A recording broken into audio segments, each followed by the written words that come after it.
اعوذ باللہ من الشیطان الرجیم بسم اللہ الرحمن الرحیم الحمدللہ رب العالمین والعاقبۃ للمتقین والصلاة والسلام علی سید الانبیاء والمرسلین وعلی آلہ وصحبہ اجمعین۔ ناظرین محترم السلام علیکم ورحمۃ اللہ وبرکاتہ۔ میں ہوں آپ کا میزبان محمد رئیس احمد۔ پیش کیا جا رہا ہے پروگرام بزم عقیدت۔ اس پروگرام کے ساتھ ہم آپ کی خدمت میں حاضر ہوتے ہیں اور کوشش کرتے ہیں کہ قرآن کریم کی تعلیمات، احادیث مبارکہ اور اس کے ساتھ ساتھ سلف صالحین کے واقعات کے ساتھ اس پروگرام کو سجائیں تاکہ ہمارے لیے جو اصلاحی پہلو ہیں وہ بھی سامنے رہے اور اس ذکر کی برکتیں بھی ہمیں حاصل ہوتی رہیں۔ آج جس موضوع کے ساتھ ہم آپ کی خدمت میں حاضر ہیں انتہائی اہم موضوع ہے قرآن اور انسان۔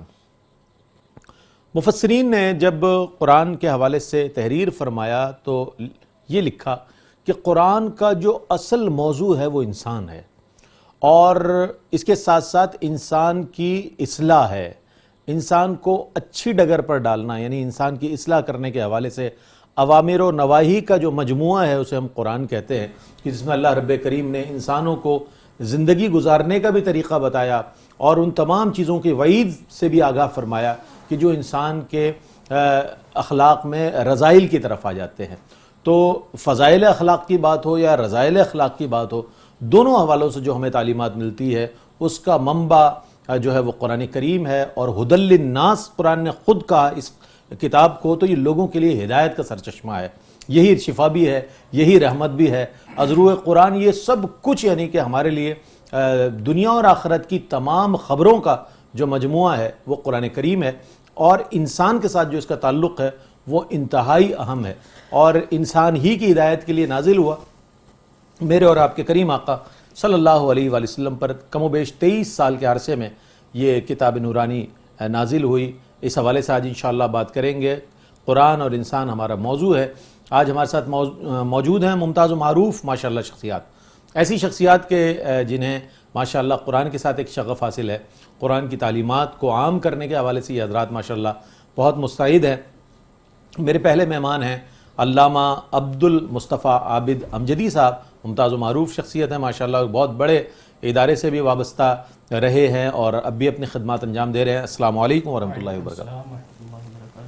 اور آپ کے ساتھ تشریف فرما ممتاز و معروف شخصیت اور ایک ایسی شخصیت ماشاءاللہ جو میرے پروگرام میں اس سے قبل بارہا تشریف لا چکے ہیں میری درخواست پر، اور دارالعلوم امجدیہ میں ماشاءاللہ ایک عظیم دینی درسگاہ جس کی بڑی خدمات ہیں اور عرصہ دراز سے وہاں پر ماشاءاللہ اپنے تدریسی خدمات انجام دے رہے ہیں، علامہ سید زیغم گردیزی صاحب ماشاءاللہ تشریف فرما ہے۔ السلام علیکم ورحمۃ اللہ وبرکاتہ۔ السلام ورحمۃ اللہ وبرکاتہ۔ میرے دائیں جانب تشریف فرما ممتاز و معروف ثنا خاں، اس لیے میں ان کو یہ کہتا ہوں کہ یہ بہت خوبصورت آواز ہے کہ یہ پاکستان میں نہیں ہوتے، پاکستان میں اگر ہوں تو ان سے ہم بہت اچھے کلام بار بار بلا کر سنیں، لیکن یہ جب بھی پاکستان تشریف لاتے ہیں تو میں ضرور ان کو زحمت کلام دیتا ہوں اور بلاتا ہوں اپنے اس پروگرام میں۔ ہمارے ساتھ موجود ہیں ممتاز و معروف ثنا خاں مجتبیٰ ذیشان قادری، جنہیں آپ نے اس سے قبل بھی میٹرو ون پر سنا، آج ایک بار پھر تشریف فرمائے۔ السلام علیکم ورحمۃ اللہ وبرکاتہ۔ آپ ہی کی خوبصورت آواز میں کلام شامل کریں گے اور اس کے بعد ہم اپنے موضوع پر انشاءاللہ کلام کریں گے۔ بسم اللہ۔ اول حمد ثنا الہی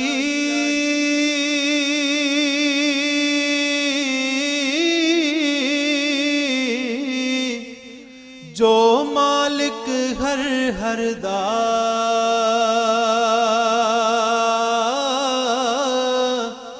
اس دا نام جتارن والا، کسے میدان نہیں ہردا اس دا نام جتارن والا، کسے میدان نہیں ہردا، رحمت دا دریا الہی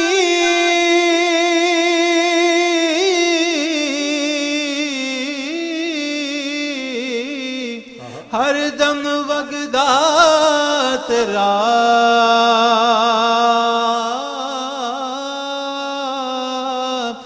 ایک قطرہ بخشے مینوں حکم بن جاوے میرا ایک قطرہ بخشے مینوں حکم بن جاوے میرا ایک گناہ میرے ماں پیو ویکھن دیوے دیس نکالا پر لکھ گناہ میرا مولا ویکھے اوپر دے رکھن والا اور میں نیواں میرا مرشد اونچا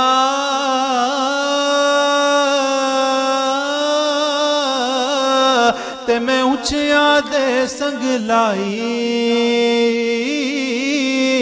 صدقے جائیں نا اونچیاں تو میں جنم نیوے انال نبھائے خس خس جتنا قدر نہ میرا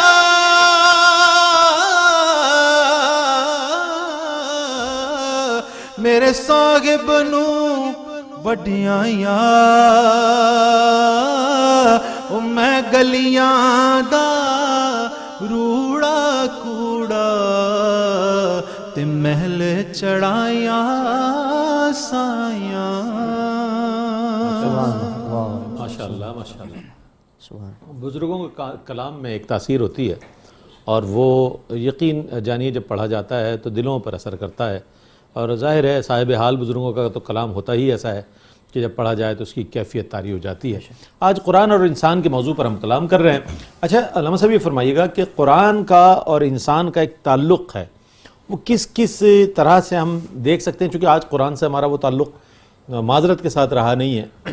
ہمارا تعلق اب دنیا سے ہے، سوشل میڈیا سے ہے، قرآن سے وہ تعلق نہیں ہے جو ایک مسلمان کا ہونا چاہیے. تو قرآن کا اور انسان کا ایک باہمی جو ربط ہے وہ کیا ہے، کس بنیاد پر؟ الحمدللہ رب العالمین والصلاة والسلام علی سید الانبیاء والمرسلین.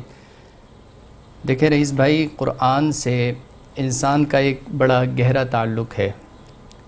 قرآن اللہ تبارک و تعالی نے جو نازل فرمایا وہ یقیناً انسانوں کی ہدایت کے لیے نازل فرمایا، اور قرآن اور انسان کے ساتھ جو قرآن کا جو ربط ہے وہ تعلق ہے. ظاہر ہے کہ آپ نے بھی عرض کیا کہ تعلق کمزور سے کمزور تر ہوتا جا رہا ہے، اور یہی وجہ ہے کہ انسانی معاشرے میں انسان کی اور خصوصیت کے ساتھ مسلمان کی جو اہمیت قرآن سے تعلق کی بنا پر تھی، وہ اہمیت اور وہ تعلق جو ہے وہ ختم ہوتا جا رہا ہے. تو اسی لیے قرآن کے جو کچھ حقوق ہم پر لازم ہیں وہ ہم نے اس کو بھلا دیا. نمبر ایک، ہم اس پر ایمان تو لائیں کہ قرآن یقیناً اللہ کا کلام ہے جو اس نے اپنے آخری نبی محتشم صلی اللہ تعالی علیہ وسلم پر نازل فرمایا، اور ان کے ذریعے ہم تک، صحابہ کرام کے ذریعے یہ قرآن جو ہے ہم تک پہنچا. ہم ایمان لائے. ایمان لانے کے ساتھ ساتھ سب سے پہلا تعلق ہمیں اس کے ساتھ جو جوڑنا تھا وہ یہ تھا کہ ہم اس کو پڑھیں. اس کو پڑھنے کے بعد اس کو سیکھیں، اس کو سمجھیں. سمجھنے کے بعد سب سے اہم اور ضروری چیز تھی کہ اس کی تعلیمات پر عمل پیرا ہوں. بالکل. آج قرآن ہم اپنے مقصد کے لیے اسے استعمال کرتے ہیں. کسی کا انتقال ہو جائے تو اس کے ایصال ثواب کے لیے یقیناً یہ اچھا عمل ہے کہ کسی کے ایصال ثواب میں قرآن کی تلاوت کی جائے، اس کو ایصال ثواب کیا جائے. اور کسی کی شادی ہو تو اس کا سایہ کر کے باعث اس کو برکت حاصل کرنے کے لیے قرآن اس کے ساتھ ہم رخصت کرتے ہیں. یہ اچھی بات ہے، لیکن جو قرآن کا مقصد ہے اس کو پڑھ کر، اس کو سیکھ کر، اس کو سمجھ کر اس کی تعلیمات پر عمل پیرا ہونا، یقیناً آج معاشرے میں جو انسانوں کو خصوصیت کے ساتھ مسلمانوں کو جو ذلت اور رسوائی کا سامنا کرنا پڑ رہا ہے، اس کی بیسک وجہ یہی ہے کہ ہم نے اس کی تعلیمات پر عمل پیرا ہونا چھوڑ دیا۔ اسی لیے کیونکہ قرآن ہدایت ہے متقین کے لیے، ہدایت ہے لوگوں کے لیے، ہدایت ہے عالمین کے لیے، لیکن رئیس بھائی بارش جب نازل ہوتی ہے، بارش جب برستی ہے تو ہر ایک زمین پر برستی ہے، لیکن اس سے فیض وہی زمین پاتی ہے جو زرخیز ہو۔ اسی لیے فرمایا ہے کہ متقین کے لیے ہدایت ہے، کیونکہ جس کے دل میں ایمان کی ایمان جو ہے وہ جس کے دل میں ہوگا، تقوی و پرہیزگاری ہوگی، تو فرمایا کہ وہی قرآن سے فیض حاصل کرے گا۔ سبحان اللہ، سبحان اللہ، کیا بات۔ بنیادی طور پر جو باتیں آپ نے ارشاد فرمائی وہی ایسا ہی ہے کہ قرآن کا ایک تعلق بہت مضبوط تعلق ہے انسان کے ساتھ، لیکن انسان نے قرآن کے ساتھ کیا کیا کہ صرف اپنے قسم اٹھانے کے لیے جناب بیٹی کو رخصت کرنے کے لیے طاقوں میں سجایا جاتا ہوں، وہ پوری نظم ہے۔ اور حقیقت یہی ہے کہ ہمیں شرمندہ ہونا چاہیے اس بات پر کہ کیا ہم نے قرآن کے ساتھ وہ تعلق قائم کیا ہے کہ جو ایک مسلمان کا تعلق ہونا چاہیے۔ علامہ صاحب کیا فرمائے گا اس حوالے سے کہ ہم یہ دیکھتے ہیں کہ دیگر کوئی بھی کتاب ہو وہ پڑھی جاتی ہے، لیکن قرآن جو رہنما ہے ہمارے لیے، ہدایت کا سرچشمہ ہے، اس سے ہم دور نظر آتے ہیں۔ اس کے لیے ہم ذمہ داری سونپ دیتے ہیں علماء حضرات پہ، حفاظ پر۔ حافظ قرآن جو ہے وہ تراویح کی صورت میں قرآن سنائے گا ہمیں، عالم دین محراب و ممبر سے سنائے گا، تو پھر ہم کیا کریں گے؟ صرف ہمارا اتنا ہی تعلق رہ گیا کہ ہم نے اپنا نام عبداللہ رکھ لیا، عبد الرحمن رکھ لیا، مسلمانوں والے نام رکھ لی۔ قرآن سے جو تعلق ایک انسان کا، ایک مسلمان کا جو ہے وہ قرآن کے تقاضا کر رہا ہے اس حوالے سے انسان سے، میں چاہتا ہوں اس پر کچھ ارشاد فرمائیے۔ بسم اللہ الرحمن الرحیم، اللہم صلی علی محمد وعلی آل محمد وبارک وسلم۔ اس پر آج کا موضوع بڑا اہم اور ہمارے معاشرے کے تقاضوں کے مطابق ہے۔ قرآن ہم سے کیا تقاضے کرتا ہے اور قرآن کا ہم سے کیا تعلق ہونا چاہیے، کیا رشتہ ہونا چاہیے۔ قرآن کریم میں ہم پچھلی اقوام کے بارے میں پڑھتے ہیں کہ اللہ تعالیٰ نے ان کو عالمین پر فضیلت عطا فرمائی۔ بنی اسرائیل کے متعلق قرآن کریم میں فرمایا کہ ہم نے فضلنا علی العالمین، کہ عالمین پہ ہم نے ان کو فضیلت، یعنی اس زمانے میں اللہ تعالیٰ نے پورے عالمین پر انہیں برتری عطا فرمائی تھی، لیکن قرآن کریم کا ہی اگر مطالعہ کرے تو ان کی فضیلت کی وجہ بیان فرمائے گی۔ قرآن میں ارشاد فرمایا کہ قل یا اہل الکتاب لستم علی شیء حتی تقیموا التوراۃ والانجیل، کہ اے اہل کتاب تم کچھ نہیں ہو، لستم علی شیء، تم کوئی چیز نہیں ہو یہاں تک کہ تم توریت اور انجیل کو قائم نہ کر لو، اس کا نفاذ نہ کر لو۔ یعنی ان کے زمانوں میں انہوں نے، ان کی عزتیں اس وقت تک تھیں، ان کی عظمت ہے، ان کی رفعت ہے اور ان کی فضیلت ہے جو اللہ نے عالمین پر انہیں عطا فرمائی تھی، اس کا سبب ہی یہی تھا کہ وہ توریت اور انجیل کو قائم کرنے والے تھے، نفاذ کرنے والے تھے۔ اور جب نفاذ کرنا توریت سے، جو ان کے اصول سے، احکامات سے جو ان سے مس رہنا، اس کو انہوں نے چھوڑ دیا، تو فرمایا کہ لستم علی شیء، یعنی اللہ تعالیٰ کی نازل کردہ جتنی کتابیں، اور یہ صرف توریت انجیل ہی تک محدود نہیں ہے بلکہ مسلمانوں کے لیے بھی اس میں پیغام ہے کہ اگر تم ہدایت چاہتے ہو، تم کامیابی چاہتے ہو، دنیا اور آخرت کی سرخروئی چاہتے ہو، تو جس طرح بنی اسرائیل اس وقت تک ہدایت پر رہے، کامیابی پر رہے، فضیلت پر رہے، جب تک اپنی کتابوں سے انہوں نے اپنا تعلق جوڑے رکھا۔ اگر تم چاہتے ہو کہ تمہارا تعلق، تم ہدایت پاؤ، تم کامیابی حاصل کرو اور دنیا اور آخرت کی سرخروئی تمہارا مقدر بنے، تو فرمایا کہ تم قرآن کریم سے اپنا تمسک قائم کر لو۔ اور قرآن کریم میں بے شمار مقامات پر اللہ تعالیٰ نے اس کا جو ایک تعلق مسلمان کا ہونا چاہیے اس کو بیان فرمایا۔ اس کے فوائد کیا ہے؟ اگر آپ اجازت دیں تو اس کے فوائد پر بھی ہم آپ سے بات سنیں گے اور آپ کے جواب کو مکمل انشاءاللہ سننے کی کوشش کریں گے۔ ایک مختصر سا وقفہ ہے، وقفے کے بعد لوٹتے ہیں۔ مجھے امید ہے آپ کا اور ہمارا ساتھ رہے گا۔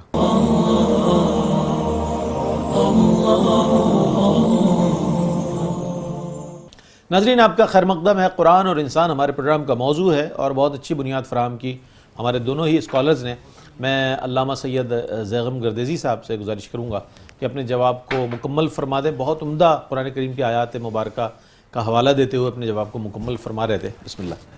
بسم اللہ الرحمن الرحیم۔ رئیس بھائی، علامہ اقبال نے اپنے جواب شکوہ میں مسلمانوں کا ماضی اور حال اور ماضی کی جو تابناکی تھی اور عروج و کمال تھا اس کو بیان کر کے حال جو بے حال ہے اس کے اسباب کو بیان فرمایا کہ وہ زمانے میں معزز تھے مسلمان ہو کر اور ہم خوار ہوئے تارک قرآن، اور صفائے دہر سے باطل کو مٹایا کس نے، نو انسان کو غلامی سے چھڑایا کس نے، میرے کعبے کو جبینوں سے بسایا کس نے، میرے قرآن کو سینوں سے لگایا کس نے۔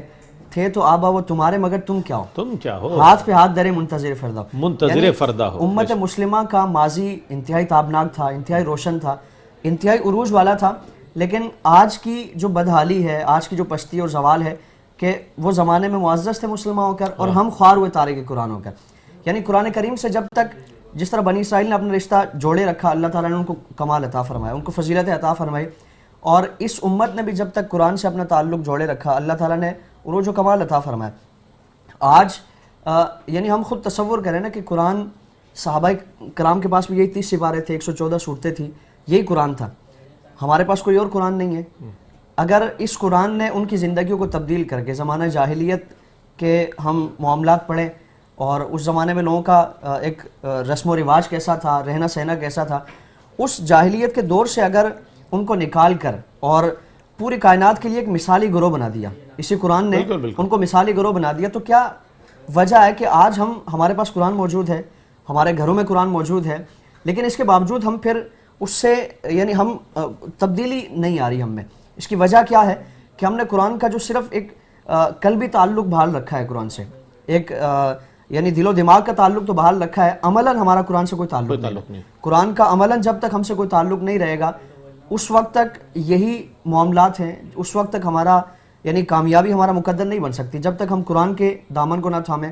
اور اللہ تعالیٰ نے اسی میں ہماری ترقی، ہماری کامیابی، ہمارا عروج، ہماری ساری جو عزتیں اللہ تعالیٰ نے اسی سے وابستہ رکھی ہیں. صحیح فرمایا. تو جب تک اس کے دامن سے اور اس سے اپنے تعلق کو مضبوط نہیں کیا جائے گا اس وقت تک کامیابی کے خواب دیکھنا یہ خام خیالی ہوگی. اچھا، ہمارے یہاں ذمہ داری والدین صرف اتنی ہی سمجھتے ہیں کہ جناب ناظرہ قرآن کریم اگر پڑھ لیا بچے نے بس اس نے قرآن کا حق ادا کر دیا. سمجھ ناظرہ قرآن پڑھ لیا، میرے بچے نے قرآن ختم کر لیا.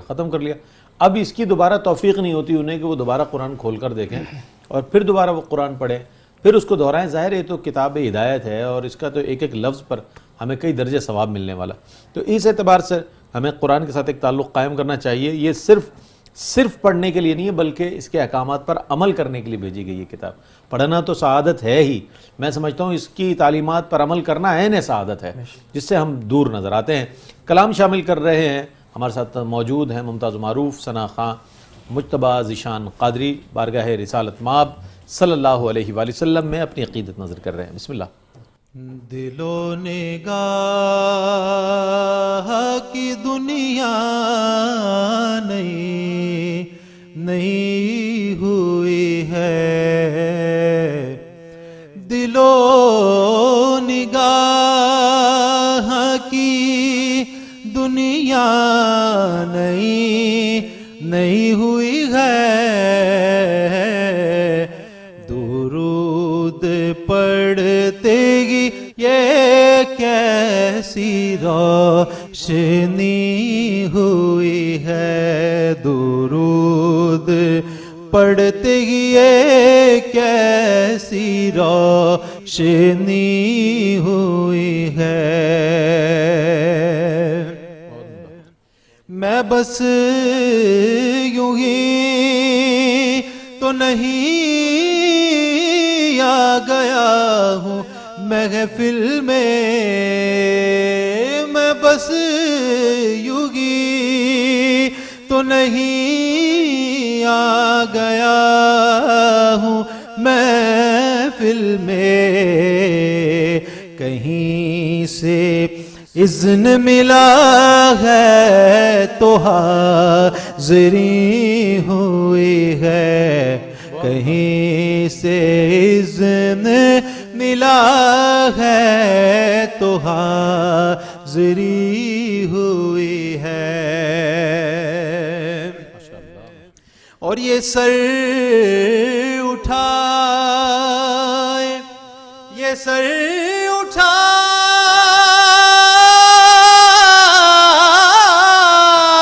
اٹھائے، یہ سر اٹھائے جو میں جا رہا ہوں جانب خلد، یہ سر اٹھائے جو میں جا رہا ہوں جانب خلد، میرے لیے میرے آقا نے بات کی ہوئی ہے میرے لیے، میرے آقا نے بات کی ہوئی ہے۔ رضا پل سے اب وجد کرتے گزریے، کیونکہ میرے لیے میرے آقا نے بات کی ہوئی ہے۔ مہربانہ سلطانہ تیزی شانہ، وڈے کرم کمائنی بھلا ہووی، ککھاں وچ رل دے سر بخت میرے، او ککھوں لکھ بنائنی بھلا ہووی۔ کلر شار ضمیر تے مہربانا، بوٹے کرم دے لائنی بھلا ہووی۔ پتہ سارا سرکار نو کیتیاں دا، پردے اے باتیں پائنی بھلا ہووی۔ میرے لیے میرے آقا نے بات کی ہوئی ہے۔ ہزار شکر غلامان شاہ بطحا میں، ہزار شکر غلامان شاہ بطحا میں، شروع ہی دن سے میری حاضری لگی ہوئی ہے، شروع ہی دن سے میری حاضری لگی ہوئی ہے۔ کیا کہنے، کیا کہنے، خوشا نصیب غلامان شاہ بطحا میں، شروع دن سے میری حاضری لگی ہوئی ہے۔ قرآن کریم میں جب ارشاد ہوا کہ الستُ بربکم، کیا میں تمہارا رب نہیں ہوں؟ قالوا بلا، سب نے کہا، ساری ارواح نے جواب دیا کیوں نہیں، تو ہی ہمارا رب ہے۔ تو خوشا نصیب غلامان شاہ بطحا میں، شروع دن سے میری حاضری لگی ہوئی ہے۔ آج موضوع ہے قرآن اور انسان، اس حوالے سے ہم بات کر رہے ہیں۔ تو میں علامہ صاحب سے یہ جاننا چاہوں گا، علامہ صاحب جو اوامر کی صورت میں احکامات قرآن کریم میں ہمارے لیے آئے ہیں انسانوں کے لیے، تو آیا یہ فرمائیے گا کہ قرآن وہ کون سے اوصاف انسان میں پیدا کرنا چاہتا ہے کہ جس سے انسان جو ہے اشرف المخلوقات ہونے کی صورت کو ظاہر کر سکتا ہے، اور وہ مقام اس کا کہ جو مسجود ملائکہ کی صورت میں اور خلیفۃ الارض کی صورت میں، خلیفۃ اللہ فی الارض کی صورت میں اس کو اللہ تعالیٰ نے جو عطا فرمایا ہے، وہ کون سی صفات ہے کہ جو قرآن اپنے احکامات کے ذریعے انسان کو دے رہا ہے؟ سب سے پہلی چیز جو قرآن مجید فرقان حمید میں اللہ تبارک و تعالی نے کئی مقامات پر کئی بار ارشاد فرمائی، وَأَقِيمُوا الصَّلَاةَ، سبحان اللہ، نماز قائم کرو، نماز قائم کرو، وَآتُوا الزَّكَاةَ، زکوٰۃ ادا کرو۔ تو نماز قائم کرنا، زکوٰۃ ادا کرنا، الغرض جتنے بھی اوامر ہیں اور جتنے بھی نواہی رب تبارک و تعالی نے قرآن مجید فرقان حمید میں بیان فرمائے، اس کا بنیادی مقصد یہی ہے کہ انسان کا ظاہر تو وہ خود اپنے آپ کو سنوارتا ہے، ظاہر تو وہ سنوارتا ہے، لیکن جو اس کا باطن ہے، جو جس کا تعلق رب تبارک و تعالی سے ہے، کہ حدیث پاک میں ہے، رسول اللہ صلی اللہ تعالی علیہ وسلم نے ارشاد فرمایا، ان اللہ لا ينظر الى اجسامکم ولا الى صورکم ولکن ينظر الى قلوبکم، کہ اللہ تبارک و تعالی تمہارے جسموں کی طرف نظر نہیں فرماتا، تمہارے چہرے کی طرف نظر نہیں فرماتا، بلکہ تمہارے دل میں جو رب تبارک و تعالی کا تقوی ہے، ڈر ہے، اس کی طرف نظر رحمت فرماتا ہے۔ اللہ اکبر کبیر۔ تو اسی لیے فرمایا کہ بندہ اپنے باطن کی پاکیزگی کے ساتھ ساتھ، اپنے ظاہر کی پاکیزگی کے ساتھ ساتھ باطن کی بھی صفائی کا اہتمام کرے۔ تو قرآن مجید فرقان حمید میں جو اوامر بیان ہوئے یا جو بھی نواہی رب تبارک و تعالی نے بیان فرمائے، اس کا مقصد یہی ہے کہ انسان جو ہے معاشرے میں ایک اچھی زندگی بسر کرے، اس کا ظاہر پاک و صاف ہو اور اس کا باطن رب تبارک و تعالی سے جڑ کر اور وہ اس مقام و مرتبے پہ پہنچے کہ اسے مسجود ملائکہ جو فرمایا گیا اس کے مرتبے پر اور اعلیٰ مرتبے پر رب تبارک و تعالی اس کا مقام بنا دے۔ کیا کہنے ہیں، سبحان اللہ۔ اچھا، قرآن کریم میں ظاہر ہے سچ بولنے کے حوالے سے احکامات ہیں، صبر کرنے کے حوالے سے، عدل کرنے کے حوالے سے احکامات ہیں، یعنی کہ جو حد سے گزر جانے والے ہیں ان کو وعید شدید کی طرف ان کی توجہ کرائی گئی کہ جناب جو حد سے گزر جاتے ہیں اللہ انہیں پسند نہیں فرماتا۔ اسی طرح تکبر کرنے والے کو اللہ تعالیٰ پسند نہیں فرماتا۔ تو یہ ساری چیزیں جو اچھی ہیں ان کا بھی ذکر ہے، جو بری ہے رذائل ہیں ان کی ناپسندیدگی کے حوالے سے بھی اللہ رب کریم نے واضح احکامات فرما دیے۔ حضرت اتنی تعلیمات ہونے کے باوجود بھی انسان میں وہ خوبیاں نظر نہیں آتی جو قرآن میں موجود ہیں، اور وہ خرابیاں نظر آتی ہیں جن کے لیے وعید شدید ہے۔ کیا فرمائیے گا آپ اس حوالے سے؟ رئیس بھائی، لارڈ میکالے نے جب ہمارا نظام تعلیم ترتیب دیا تھا تو اس وقت اس نے جو آج سے کئی سال پہلے، برس پہلے اس نے جو ایک پیشن گوئی کی تھی اس سے متعلق کہ ہم ان کا دین تبدیل نہیں کر رہے، بر صغیر کے لوگوں کو ہم جو نظام تعلیم ان میں رائج کر رہے ہیں تو ان کا دین تبدیل نہیں کر رہے، بلکہ دین کا ان سے جو تعلق ہے، جو رشتہ ہے، اور آپ صلی اللہ علیہ وسلم سے جو تعلق ہے، قرآن سے جو تعلق ہے، اس پر ایسی کاری ضرب کی جائے گی کہ پھر وہ جو جذبہ ہے، جو غیرت ہے، جو حمیت ہے، اور جو دین سے تعلق کی جو مضبوطی ہے وہ بالکل کھوکھلی ہو جائے گی، وہ بے بنیاد ہو جائے گی۔ تو آج ہم دیکھیں کہ ہمارے نظام تعلیم میں پہلے ہمارے بچوں کو قرآن پاک نصاب کا باقاعدہ حصہ بنا کر اور پھر قرآن کے مطابق ہی اس کی تعلیم کے ساتھ ساتھ اس کی تربیت، اس کی کردار سازی اور اس کی شخصیت سازی کی جاتی تھی۔ آج ہمارے جو اس طرح کی درسگاہیں ہیں، ہمارے ادارے ہیں، اس میں ہم دنیاوی تعلیم کے ساتھ ساتھ ہم دیکھیں کہ اسلام ہمارا کتنا فیصد ہم نے اس کو شامل کیا۔ ہمارے اسکول میں، ہمارے کالجز میں، ہماری یونیورسٹیز میں بالکل قرآن کریم کی تعلیمات اور اسلامی تعلیمات نہ ہونے کے برابر ہیں۔ اور اب یہاں سے ہماری جو نرسری پیدا ہو رہی ہے، جو ہمارے مستقبل کے جو معمار پیدا ہو رہے ہیں، اب اگر ان کی بیس ہی ایسی بنائی جائے گی کہ اس میں قرآن شامل ہی نہیں کیا جائے گا، اور قرآن جو ہماری اپنی کوششیں ہوتی ہیں وہ کیا ہے کہ ہم کسی قاری صاحب کے پاس بٹھا دیتے ہیں 10 15 20 منٹ، اب وہ کیا پڑھ رہا ہے، کیا وہاں سے سیکھ رہا ہے، یہ ہم کبھی اس کو پوچھنے کی یا اس کو جانچ پڑتال کرنے کی کوشش نہیں کرتے، کیونکہ ہم جانتے ہیں کہ میں جانچ پڑتال کرنے کی کوشش تب کروں جب مجھے آتا ہوں، یعنی میری اپنی حالت ویسے ہی ہے۔ تو اگر جو ہماری نسل کی تربیت کا، تعلیم کا اور ان کی جو کردار سازی کا معاملہ اگر ایسے بسر ہوتا رہے گا تو پھر ہمارے معاشرے میں قرآن کی جو تعلیمات اس کا عکس نظر آنا یہ بڑا مشکل ہے۔ جب تک ہم اپنا نظام تعلیم میں باقاعدہ سے قرآن کو شامل نہیں کریں گے، یا اگر شامل نہیں بھی ہے تو ہم اپنے طور پر اس میں اگر بچوں کی تعلیم و تربیت میں اس کو شامل نہیں کریں گے، اور قرآن جس طرح پہلے فرمایا گیا کہ بچیوں کی رخصتی سے اس کو جوڑ دیا جائے گا، قرآن خوانی سے، ایصال ثواب سے اس کو جوڑ دیا جائے گا، قسمیں اٹھانے تک اس کو محدود کر دیا جائے گا، تو پھر قرآن کے اثرات ہم پر مرتب نہیں ہوں گے۔ قرآن کا جو حق ہے کہ قرآن پر ایمان لایا جائے، دوسرا حق ہے کہ اس کو پڑھا جائے، تیسرا حق ہے کہ اس کو پڑھ کر اس کو سمجھا جائے، پھر اس پہ عمل کیا جائے۔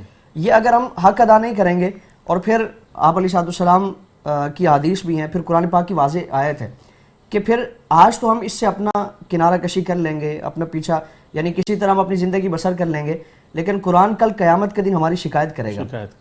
اور قرآن خود فرماتا ہے کہ وقال الرسول یا ربی ان قوم اتخذوا هذا القرآن مہجورا، کہ حضور بھی اللہ رب العالمین کی بارگاہ میں عرض کریں گے کہ الہی میری قوم نے قرآن چھوڑ دیا تھا، ان هذا القرآن ان وقال الرسول یا ربی ان قوم اتخذوا هذا القرآن مہجورا، کہ میری قوم نے قرآن پہ عمل کرنا چھوڑ دیا تھا۔ تو اگر آج ہم نے اس سے اپنا تعلق جوڑا نہیں اور اس سے کچھ سیکھنے کی، دنیا اور آخرت کی سرخروئی حاصل کرنے کی کوشش نہیں کی، تو پھر کل قیامت کے دن ہمارا گریبان قرآن تھامے ہوئے ہوگا، اور قرآن اللہ کی بارگاہ میں شکایت کرے گا۔ بالکل صحیح فرمایا آپ نے۔ جہاں قرآن انسانوں کی، مسلمانوں کی شکایت کرے گا کہ پروردگار انہوں نے مجھے پڑھا نہیں، وہیں پڑھنے والوں کی شفاعت بھی کرے گا۔ یہ بات بھی موجود ہے کہ قرآن اپنے پڑھنے والے قاری کی اللہ کی بارگاہ میں سفارش پیش کرے گا، پروردگار تو نے اس شخص کو ایمان کی دولت سے سرفراز فرمایا اور اس نے مجھے پڑھا اور مجھے پڑھ کر اپنی زندگی کو بہتر کرنے کی کوشش کی۔ تو اس اعتبار سے یہ دونوں چیزیں ہمارے سامنے موجود ہے، وعید بھی ہے اور بشارت بھی ہے۔ یہ دونوں چیزیں جو ہے ہمیں پیش نظر رکھنی چاہیے. ایک مختصر سا وقفہ ہے, وقفے کے بعد لوٹتے ہیں. مجھے امید ہے آپ کا اور ہمارا ساتھ. ناظرین آپ کا خیر مقدم ہے. قرآن اور انسان آج ہمارے پروگرام کا موضوع ہے. ہم نے بہت عمدہ انداز میں دونوں ہی ہمارے اسکالرز نے گفتگو فرمائی. آج ہمارے ہاں پیمانہ یہ رہ گیا ہے کہ ہم فائدے اور نقصانات دیکھتے ہیں. کس چیز کے کرنے سے ہمیں کتنے فوائد حاصل ہو رہے ہیں, کس چیز کے نہ کرنے کے کتنے نقصانات ہو رہے ہیں, تو یہ چیز ہم پیش نظر رکھتے ہیں. چلے اسی پیمانے پر بات کر لیتے ہیں. علامہ صاحب فرمائیے گا کہ قرآن کریم پڑھنے کے, اس پر عمل کرنے کے دنیاوی فوائد اور اخروی فوائد کیا کیا ہے؟ میں چاہتا ہوں اس پر کچھ کلام فرمائیے. بسم اللہ الرحمن الرحیم. سب سے پہلے حدیث پاک رسول اللہ صلی اللہ تعالی علیہ وسلم نے ارشاد فرمایا کہ جس نے قرآن مجید فرقان حمید کا ایک لفظ پڑھا تو اس کو 10 نیکیاں رب تبارک و تعالی عطا فرماتا ہے. اور پھر آپ علیہ الصلوۃ والسلام نے فرمایا کہ میں یہ نہیں کہتا کہ الف لام میم ایک حرف ہے, بلکہ الف الگ حرف ہے, لام الگ حرف ہے اور میم الگ حرف ہے. تو جس نے الف لام میم پڑھا تو گویا اس نے 30 نیکیاں اپنے نامہ اعمال میں شامل فرما لی, رب تعالیٰ نے اسے عطا فرمائی.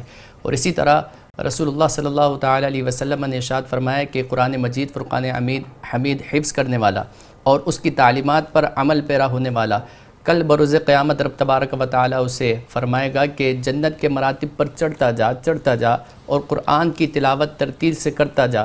جہاں پر والناس کی اختتام ہوگا وہیں تیرا مرتبہ اور مقام جنت میں رب تبارک و تعالیٰ عطا فرمائے گا. اور صرف یہی نہیں کہ قرآن پڑھنے والے اور اس کی تعلیمات پر عمل پیرا ہونے والے, بلکہ ان والدین کو بھی رب تبارک و تعالیٰ جنہوں نے اپنے بچوں کو دنیا میں قرآن کی تعلیم سے روشناس کروایا, تو رب تبارک و تعالیٰ کل بروز قیامت انہیں ایسا تاج پہنائے گا کہ جس کی روشنی سورج اور چاند کی روشنی سے زیادہ تیز ہوگی. تو اس سے پتہ چلا کہ جو والدین اپنے بچوں کو قرآن کی تعلیم دیتے ہیں دنیا میں, تو دنیا میں بھی رب تبارک و تعالیٰ قرآن کی برکتیں انہیں عطا فرماتا ہے. ظاہر ہے کہ قرآن جب پڑھا جائے گا گھر میں تو دنیاوی فائدہ یہ ہوگا کہ اس گھر میں آفات و بلیات نہیں آئے گی. جیسا کہ کئی روایتوں میں آتا ہے کہ سورہ بقرہ جس گھر میں روز پڑھی جائے تو اس گھر میں اس دن آفات و بلیات نہیں آتی. تو دنیا میں بھی بے شمار برکتیں قرآن کے پڑھنے سے ہیں, اور آخرت میں تو بے انتہا اجر و ثواب اللہ تعالیٰ قرآن کے صدقے جس پڑھنے والوں کو عطا فرمائے گا انشاءاللہ. اچھا, اب فوائد ہم نے حاصل کر لیے اور سن لیے جو مختصر اور جامع الفاظ میں علامہ صاحب نے بیان فرمائے. قرآن سے دور رہنا, قرآن کی تلاوت نہ کرنا, اور اس سے ہمیں جو دنیاوی نقصانات ہو رہے ہیں اور جو اخروی خسارہ ہے ہمارا, اس کے حوالے سے بھی آگہی بہت ضروری ہے, چونکہ ظاہر ہے فائدے نقصان ہم پیش نظر رکھتے ہیں. تو حضرت کیا فرمائیے گا, قرآن سے دوری جو ہے ہمیں کتنا نقصان پہنچا رہی ہے دنیا میں, اور اخروی جو نقصان ہے اس کا قرآن سے دور رہنے کا, میں چاہتا ہوں اس پر کچھ کلام فرما دیں. بسم اللہ الرحمن الرحیم.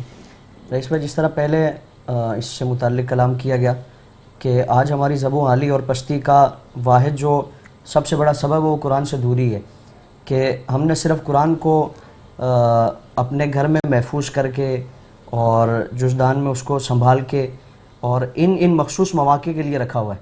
اصل جو قرآن کی تعلیمات تھی, اصل جو قرآن کا حق تھا, ہم نے اس سے بالکل کنارہ کشی اختیار کی. بالکل ایسا ہی ہے. اور علامہ اقبال نے کہا تھا نا کہ یعنی اللہ تعالیٰ کی طرف سے فرمایا جاتا ہے کہ ہم تو مائل بکرہ میں کوئی سائل ہی نہیں, راہ دکھلائیں کسے کوئی راہ منزل ہی نہیں. تو اگر کوئی یعنی آج بھی اگر کوئی ترقی چاہنے والا ہو, اس ذب و حالی سے نکلنے کے لیے اگر کوئی چاہتا ہے تو قرآن کا دامن تھام لے. اللہ تعالیٰ قرآن کی برکت سے جس طرح ماضی شاندار ہے اس طرح اللہ تعالیٰ مستقبل بھی شاندار فرمائے گا. قرآن کریم کا پڑھنا صرف دنیاوی اس کے فوائد اگر دیکھیں تو قرآن کریم کے بے شمار فوائد. آپ علیہ السلام کے پاس ایک صحابی رسول آئے اور عرض کی کہ رسول اللہ, میں آج رات قرآن پاک کی تلاوت کر رہا تھا تو عجیب میں نے معاملہ دیکھا. یعنی آج ہمارے گھروں میں ناچاکیاں ہیں, نا اتفاقیاں ہیں, اس طرح کے نفرتیں, کدورتیں اور اس طرح کے دنیاوی جو معاشرتی معاملات ہیں اس پہ پھنسے ہوئے ہیں. اگر اس سے کوئی نکلنا چاہتا ہے, آپ علیہ السلام نے اس کی اس حدیث مبارکہ میں ترغیب فرمائی. صحابی رسول عرض کرتے ہیں, رسول اللہ میں قرآن پاک کی تلاوت کر رہا تھا, میرے پاس میرا ایک گھوڑا تھا, جب بھی میں قرآن کی تلاوت کرتا ہوں اس کے کیفیات تبدیل ہو جاتی, وہ بھدکنے لگتا, وہ اچھل کود کرنا شروع ہو جاتا, پھر قرآن پاک کی تلاوت روکی جاتی, پھر سکون ہو جاتا, پھر بار بار یہ کیفیت ہوتی. تو آپ نے فرمایا کہ وہ برکات کا نزول تھا جس کو برداشت نہیں کر پا رہا تھا. یعنی جہاں قرآن پاک کی تلاوت کی جاتی ہے, جس گھر میں قرآن پاک کی تلاوت ہو, ہم اپنے اسلاف کو دیکھیں کہ ہماری صبح کا آغاز ہوتا تھا, ہمارے بزرگوں کی تلاوت کی آواز آتی تھی, نماز فجر کے بعد قرآن پاک کی تلاوت کی جا رہی ہوتی تھی, مائیں اپنے بچوں کو تیار کرواتی تھی, اور قرآن کی تلاوت و سماعت کے سائے میں برکات کے سائے میں ہمارے کیا بچے بات۔ ہمارے گھروں سے نکلتے تھے. سبحان اللہ. اور پھر مائیں اپنے بچوں کو لوریاں دیتی تھی قرآن پاک کی تلاوت پڑھ پڑھ کر اور قرآن پاک کی صورتیں پڑھ پڑھ ان کو دم کر کے اور پھر اسی کیفیت میں یعنی کہ برکات کے سائے میں ان کو سلایا جاتا تھا. آج ہماری کیفیت کیا ہے؟ اور پھر اس پر ہم اگر شکوہ کریں کہ ہمارے گھروں میں ناچاکیاں ہیں، نا اتفاقیاں ہیں، تو ہم خود اپنا محاسبہ کر لیں، اپنا جائزہ لے لیں کہ ہمارے اسلاف کے طرز زندگی سے ہم کتنا تبدیل ہو چکے ہیں. اگر جن خطوط پر چلتے ہوئے، جن راستوں پر چلتے ہوئے انہوں نے کامیابیاں سمیٹی ہیں، انہوں نے عزتیں سمیٹی ہیں، اگر ہم چاہتے ہیں کہ کامیابی ہو تو پھر اسی راستے کو اختیار کر لیں. سبحان اللہ. اور وہ راستہ قرآن کا ہے. قرآن کی طرف رجوع کریں گے، اس سے تمسک کریں گے تو اللہ تعالیٰ دنیا میں بھی برکتیں ہی برکتیں عطا فرمائے اور آخرت میں بھی برکتیں ہی برکتیں. سبحان اللہ سبحان اللہ. میں بہت شکریہ ادا کروں گا علامہ صاحب، آپ تشریف لائے. مفتی صاحب آپ کی تشریف آوری کا بہت شکریہ.